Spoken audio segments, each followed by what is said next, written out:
So we may end up doing TikToks, Jen.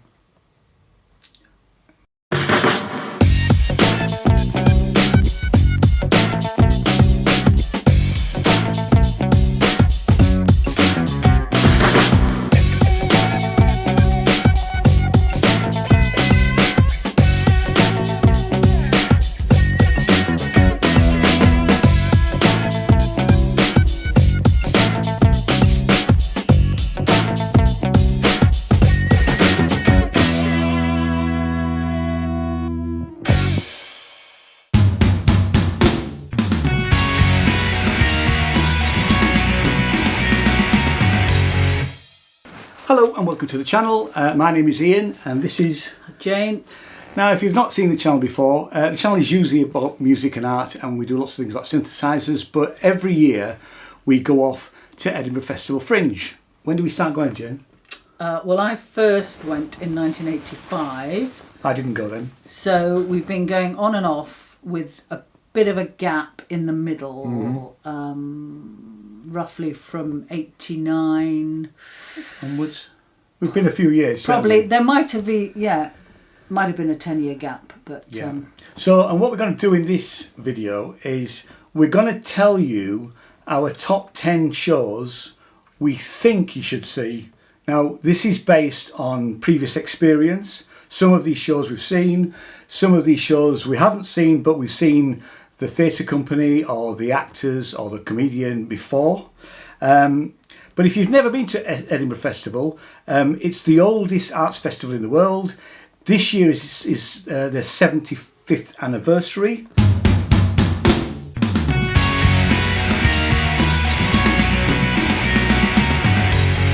It's all a bit different this year. They've partnered with TikTok, so we may end up doing TikToks, Jen. Maybe not. Well, we'll see. They've partnered with TikTok, not TikToks, and they've got 2 TikTok stages that they're streaming live. Now, the other thing that they've done is, and I'll include the map, they have a street theatre section which is free, and that is much extended this year. Normally it's around Princess Street and it goes up sort of the Mound, and then it goes up into the Royal Mile, but it's mostly around there, but it's looking a little bit different. It's extended quite a bit, and in fact we've got it going, and I mean if you're going to walk the whole way, it's quite a trek really, isn't it? You wouldn't want to do it all in one go, I don't think. No. The new bits are St James's Quarter, which is Cathedral Square, where there's going to be one of the TikTok stages. And then they've got Multrees. Is that Multrees or Maltese? Multrees Walk. Multrees Walk to St Andrew's Square, and where there is going to be another stage. So they are moving where the Edinburgh Fringe has been situated for certainly the last 5, maybe 10 years, round near the university. Yeah, longer than that. But yeah. I mean, when we first started going, it was all very much based around where the Assembly Rooms was, which was Queen Street, Princess Street, that sort of side of Edinburgh. They're obviously moving it more back over there, but I think it might be an attempt to include more of the city. Maybe we don't know really. Anyway. But anyway, that's the sort of free stuff. What else have we got? Oh yes, they print this will please Jane no end. The print programme is from today now available. Jane loves the print programme. I always use the app, but more about the app in a minute. What you can do now is you can go on the Fringe website and order a copy. There are 2 versions. There is a version, a 75th anniversary cover edition, which we don't quite know what that looks like because the picture on the Fringe website doesn't look very exciting. That copy will cost you £10. They say it's for printing more than anything else. So you can order that now. The regular copy is £6. We've ordered one of each, so I'll let you have a look at it. And I suppose the fact is that they've always normally just been given out free. Yeah. So I think what they're trying to do is obviously they found that they couldn't go away completely onto online, and that some people have requested the paper version again. But obviously one way to do it is that we have to pay for it now. I think we always had to pay for just the delivery. It's always just the delivery. Just delivery. It's gone up a bit, obviously, but everything, at the moment everything's going up. I suppose once you're there, you can probably pick one up from. Oh right, well fair enough. Fair enough. I thought that they were going to make it. No, it did say when I ordered them, it did say that it was just to cover the production / postage costs. Oh right, okay. So we're not 100% sure about that, but okay. But yes, so that's back. So we'll be flicking our way through that as soon as it arrives, and they've always had a Fringe app, which is the way that I would normally have used, got access to shows and things. Now, they have announced last week via Twitter that there will not be a Fringe app this year, which is a bit of a shame. You can use the Fringe website. If you log in, you can save your favourites there. Having said that, I've just saved a load of favourites this morning, the 10 shows that we're going to talk about, to find that that was on my Studio Mac, on my PC, on my laptop. Those were not there, so I've had to reinstall them, which is slightly dodgy. Same account, but different device. So you may find that if you do it on your laptop and you go to your phone, they might not be there. Maybe it was me. Maybe it was a glitch with me. But anyway, so you can save your shows. You can order, and you can order through the website, which is usually the way you would do it. Our advice is usually to order your tickets well in advance. Mm-hmm. Now, what used to happen is that you used to order all your tickets and then go and pick them up from the back of the Fringe office. I don't think that's happening this year, because they've already said that they will be sending out email tickets like they did last year. Right, I was going to say that's what they did, yeah. Yeah, I mean, last year, if you've seen any of our videos from last year, we were critical about the way that ticketing was done last year, because we know it was just straight after the pandemic, and a lot of the Fringe staff were working from home and there were issues. But there were people trying to book tickets on small mobile phones and really having trouble. You couldn't just go up to rock up to a venue and buy a ticket, which was we don't know whether that's going to be the same this year. No, because a lot of people that we spoke to had problems with whether the show was sold out or not, or how many tickets were left, because they're just sort of two sides of the booking process didn't seem to be talking to each other, and people were going around in circles, and it was not easy. I was going to say, hopefully this year things will be better, because we're not over a pandemic, but hopefully things will be a little bit smoother. Although the message on Twitter from the CEO of the Fringe Society said that they're still working their way back to where they used to be. Right. Okay. So, they've also said that it should be the number of shows should be close to how it was pre-pandemic. Now, the last actual figures we've got, I made a note somewhere. The last actual figures we got are from 2018, where they had over 3,500 shows, and we had 55,000 performances. 2021 was obviously much reduced. There was only 673 performances, which is still pretty good. It looks like they're still keeping the online and in-person shows, right. Because when I've been looking at shows, it will say whether it's online or whether it's in person. Now, granted, I haven't looked at any online shows yet, because, to be fair, we would be only looking at online shows when we come back from Edinburgh.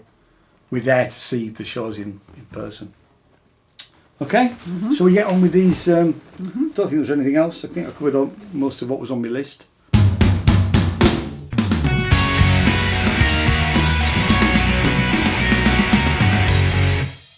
So let's just get my laptop up here. So the first show we've got is a show that we haven't seen, but we did see their show last year, and it was a 5-girl show called After Party. And I think we give it 4 or 5 stars. I think we did. We did. We did. And we really liked it. In fact, the reason we know about this show is they contacted me over Twitter and said, "Thank you very much for your review last year. Would you like to come and see our show this year?" And we thought, oh, well, we enjoyed that so much that we will go back, because the 5 actresses were great. They were really good. Excellent. Yeah. So it's Beatles were a boy band. It's a short run. It's only from the 6th of August until the 13th, and it's at the Gilded Balloon Paterhouse. Is that one of those rooms up the top? Ooh, maybe. I don't know. They would. I would think they'd be a bit small, but anyway, well, we don't know. We don't know. So that's not sure where that is. The next one is this is again a new show, but we saw this chap's show last year, and actually we fell in love with him. Well, we fell in love with his art, and we actually are hoping to try and actually physically meet up with him this year, because we said about actually going for a coffee with him. This is Eric Davison's Super Daily Spin We Gaily Ukulele Kaylee. Now, talking about, I mean, what I will do is I'll put all the links to the shows we saw previously in the links down below, so you can actually go and have a look at those reviews. But Eric was, I mean, honestly, we just laughed. A complete revelation. Absolutely, and how we've not missed how we have missed him over these years is our loss. I mean, we actually said in our review last year that, you know, we were late to the party, but we're here now. Yes. And I mean, we'll go and see Eric this year. If Eric's there next year, we'll go and see Eric again, because we were completely blown away with his show last year. He's quite political. Yeah. But he is extremely clever with reworking some known songs with different lyrics. Yeah. If you are of a particular political persuasion, you might not enjoy him. He mainly has a go at the British government, doesn't he? Yeah, it is. Rather than he's not having a go at the Scottish government, I don't think necessarily, but he is having a go at the. So you never know. After today's news, he may be rewriting some of his material. We should actually say that today's news is today. Today is the 7th of July. And so we know what happened. The British Prime Minister Boris Johnson, if you don't already know, because it's not just in England, in the UK, it's abroad. He's resigned, or you know, will do. He's trying to hang on until October. Until October. Yeah. That's so. Eric may well be rewriting some of his material in lieu of the way the political landscape is. But he was very, very funny. He was, and he is very, very funny. He's excellent. So next one, you enjoyed this more than me. This was The Importance of Being Earnest ? Which was a comedy show. Well, and I have to say, I think this has been around for a while. Yeah. Again, it's one that we were aware of it, but we hadn't actually been to see it. But it's where there is a production of the aforementioned play that goes a bit wrong and involves members of the audience. And it is quite wacky. It is wacky. I mean, it is audience participation. In fact, it's so audience participation that some of the audience members are asked to get up and be actors. Well, I think that was a given. But it's and a lot of, like I say, a lot of people go for that particular purpose, and I think want to be involved. Yeah. But it's very well done and hugely entertaining. It was, yeah, and we won't be going again because we saw it last year. Yeah. I mean, I'm sure every time you go, it's slightly different. But if you want guaranteed entertainment, that is definitely the show to go. Actually, I didn't say when Eric was, but The Importance of Being Earnest is on from the 6th to the 28th, which is the whole month. It's worth pointing out that there are some shows have 2-for-1 days, and on the Fringe website, if you look at shows, they're the ones that are in yellow. Yeah, and it'll be the same for everybody. So if there's 2 of you going, you obviously pay for 1 ticket. Yeah. The other thing is that sometimes you get a reduced rate right at the beginning when there's preview shows, and the preview shows are normally in a dark blue, whereas all the other normal shows are in a sort of turquoise. So the 2-for-1 days are going to be Monday the 8th and Tuesday the 9th of August. Yeah. So, and they obviously go first for popular shows, so you need to, get those? It's the same for Eric, actually. He starts on the 6th to the 21st. His two for one days are 8th and 9th. Yeah. They are all the same. Yeah. The next one was this girl debuted last year, and we stumbled across her. It's Isabella Farah with Ellipsis. And we saw her was that our first full day there, I think. We were right at the beginning. It was the first thing we saw. It was the first thing we saw. And she's bringing that show back. And we just thought it was excellent. She was very funny, very poignant. Yeah. Again, the review will be down below, but it was extremely moving. It was powerful. In fact, I've just looked up some of my notes, but obviously it's on last year's reviews. But one of the words I've used is powerful. Yeah. Now that is running towards the end of the Fringe, starting on the 16th through to the 21st, couple of days off, and then 24th to 27th.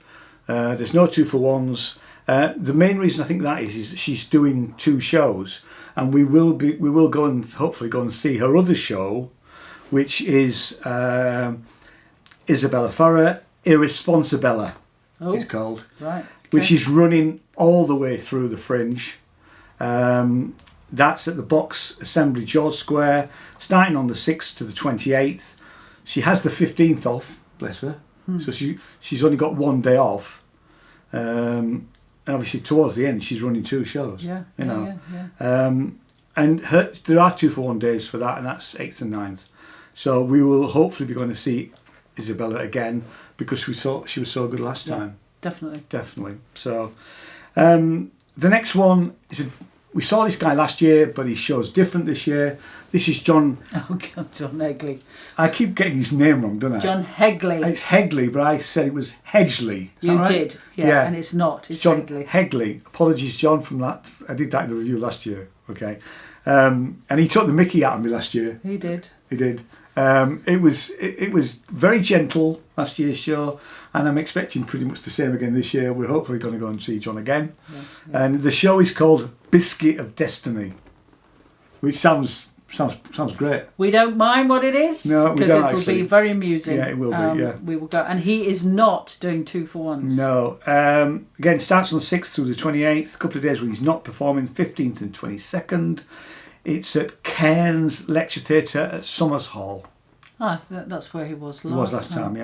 Yeah.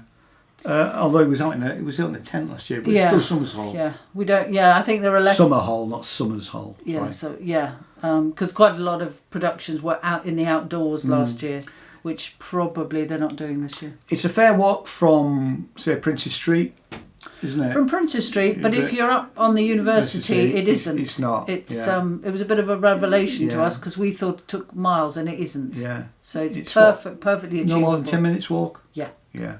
So it's definitely worth going on. And they Summer Hall usually have quite a few really good shows on.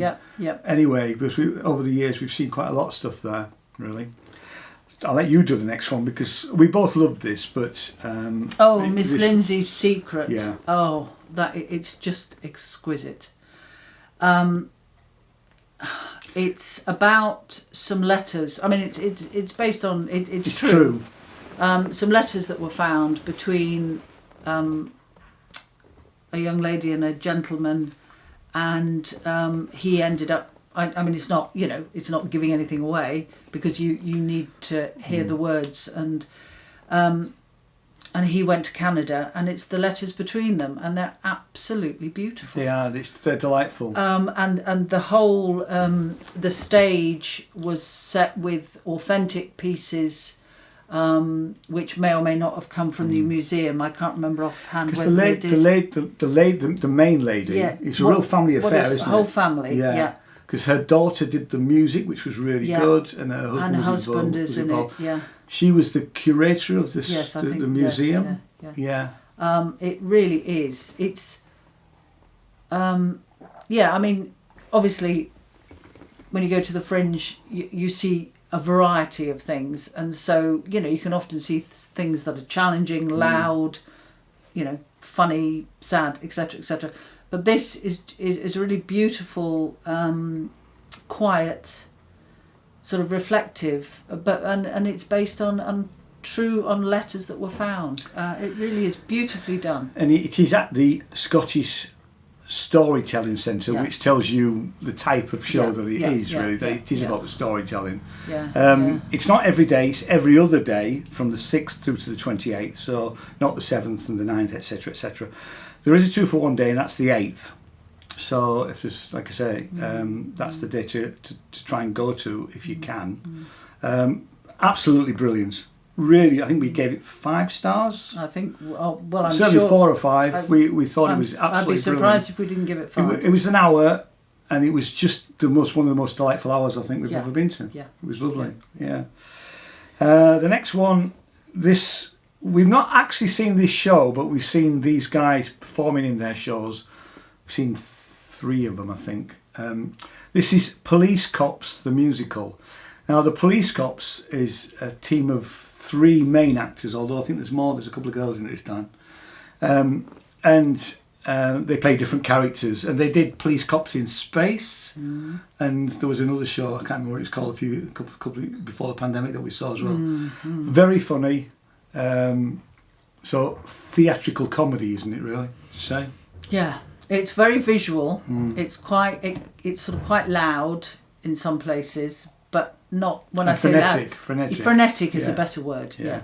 And some beautiful visual images that they create. It's Now, how they turn that into a musical, we're yet to see. But very entertaining. But they're very entertaining anyway. Very talented. Yeah, they are. Yeah. Take 2. We had just finished filming the video to suddenly find out that the battery had died. So. And in our defence, it was a full battery. It was a full battery. Yes. So, anyway. So Canon, you need to get your battery sorted out better. Anyway, so we missed. The filming missed our last 3 or 4 recommendations. So our next recommendation is a guy that we go and see. Guys that we go and see every year, and it's the Scottish Falsetto Sock Puppet Theatre. Now, we have seen this show because we saw this show last year. This is the Eurovision Sock Contest. Now, we would say, whatever the show is, you've got to go and see the socks, because they are the Eric and Ernie of the sock world, aren't they? And puppetry. They're just absolutely brilliant, very funny. Not for children. No, there's effing and jeffing. You just have to go and see them. So the socks will be on at the billiard room in the Gilded Balloon Tiviot, and it's a short run this year, so they are on from the 6th to the 13th of August, and the 2-for-1 days are the 8th and 9th, as most people seem to be. Okay, the next show is another show that we saw, and we saw it last year, but we are going back this year because last year it was just available online, and we'd like to see this show. It's a one-woman show by Mabel Thomas, who I think is Australian, and this is Sugar. Now, there are 2 shows called Sugar. One is just Sugar, which is this show, and there is another show called Sugar ? That's not the show we're talking about. Okay, so don't get them mixed up. It's the one by Mabel Thomas. It's theatre. It's a one-woman show, or there may be more in this one. But what we saw last year was one woman show, and it's quite challenging, but brilliantly acted by Mabel. So I'm looking forward to seeing that again. It's on from lose my voice. It's on from the 6th to the 27th. 2-for-1 day is the 8th. She's having a couple of days off, which is the 14th and the 21st, and it is at the Space at Surgeons Hall, Theatre 3. Okay. Yep. The last show in our recommendation list, our top 10. Now we go and see another guy that we go and see every year. Now he normally does a show called The Community Circle, and we've seen it probably for the last. Well, we reckon 5 or 6 years, something like that. Yeah. We usually go on my birthday, which is the 7th of August, and and presents He always didn't welcome. say that before. presents always welcome. And the reason is that in the community circle, what Trevor does, it's Trevor Lock is the show, and Trevor actually gets somebody, asks if it's somebody's birthday, and then the whole audience have to sing happy birthday. So that's why we'd always go on my birthday. So it's Trevor Lock's new show. That's its title. And it's worth mentioning that this is in the back cave of PBH's Free Fringe at Bannerman's.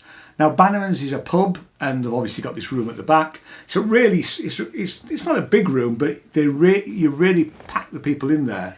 Certainly last year it was. We'd never sat so close to people for about a year, so it was a bit. We found it a bit. We thought it was a super spreader event. It wasn't, but we didn't. And the other thing to remind people is that if you go, then you need to get your ticket from behind the bar. Yeah, and I don't think it says that anywhere actually, because it will.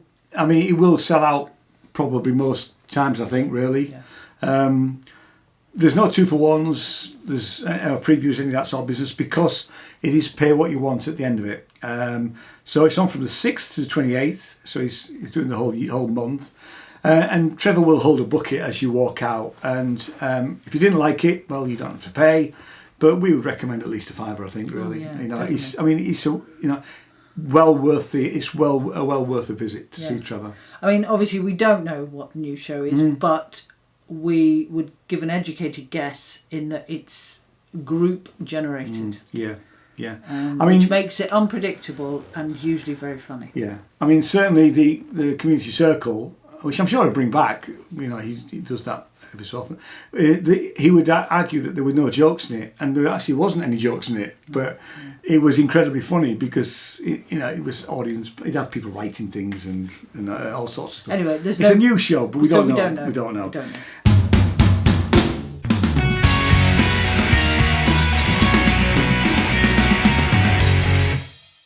We have a bonus show, which is obviously very, given our current, as we've already said, our current political shenanigans in the UK, and that is, and this is her words, not mine. There's a show by Charlotte Johnson, the illegitimate daughter of our current Prime Minister, who has resigned, Boris Johnson. And the show is called Charlotte Johnson, My Dad and Other Lies. Now, Charlotte is worth following on Twitter, actually, because a couple of days ago she did tweet that she was asking Boris Johnson to not lose his job before the end of August. Yeah. So, but she described herself as being illegitimate. Yeah, she did. Yeah. So that's not us, not our words. That's not her our words. Yeah. So she's on the Jack Dome at the Pleasance Dome, all the way throughout the Fringe from the 6th to the 29th. She's having the 15th off, and the 2-for-1 days 8th and 9th of August. We are going to see her, so we're hoping it's going to be good. But if you fancy, and she may be rewriting her material as we speak. Anything else from you? Nope. But just to say that we're the bit that you missed, that didn't get filmed. We were saying that we would encourage you, if you're thinking about coming to the Fringe and you've never been. I mean, it's great fun. It's very buzzy. There's lots going on. Ian was also saying that obviously accommodation is very expensive. Yeah. And if you go to see several things, it builds up. So we're conscious of that. Yeah. But we have been for very short periods of time. In fact, on one occasion, we only went for the day with the rest of our family, and that worked. So, but it's worth going if you can. Yes.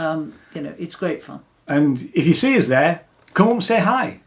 And we'd always like to meet people that actually see one of our videos. Yeah, so it happens occasionally. It just happens occasionally. Yeah, it's that 15 minutes of fame thing, I think, really. So it'd be great. It'd be nice if you see us, please come up and say that you've seen us. You've seen us on the telly. Okay. So thanks so much for watching, and we'll see you in the next video. Cheers now. Bye bye. Bye.